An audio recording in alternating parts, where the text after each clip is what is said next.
สบายดีมาเช็คเบิ้ง770เข้ามาใหม่เครื่องหนึงอีก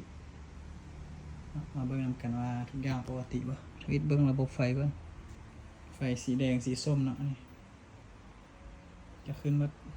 ปุ่มที่มีไฟเนี่ยมาเบิ้งไฟเลสตัวสีแดงเบิ้งสีเขียวเอาแบบแรงเขาเลยนะ จะเข้ามา เอากินอะไรก็ได้ อันนี้ไฟสีเขียวนี่หน้าจอ อะไรเยอะก็ กดเบิ่งปุ่มไปเนาะ select คือก็มันจะมีเสียงด้วยไฟที่กดก็เปิดเสียงขึ้นก็ได้ถ้ามันบ่ได้มันจะบ่ไปเด้อคือตัวนี้เห็นบ่มันจะบ่ไปถ้าปุ่มนี้กดบ่ได้มันจะบ่ไปกดอื่นมันต้องได้ทุกปุ่มมันค่อยกดไปได้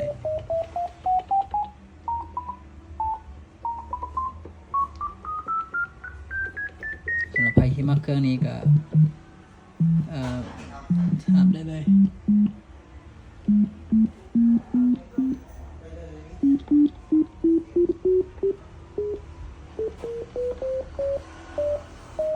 มากวาดรายละเอียดนะเบิ่งตามคลิปเลยเด้อ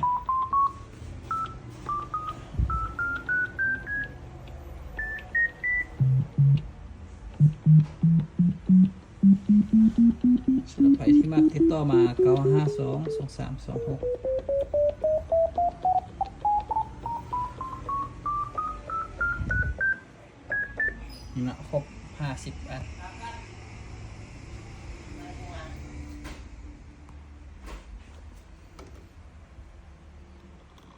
ใครจะกดตัวใดเพิ่มก็กดได้แต่ว่าปุ่มได้เบิดทุกอันแล้วก็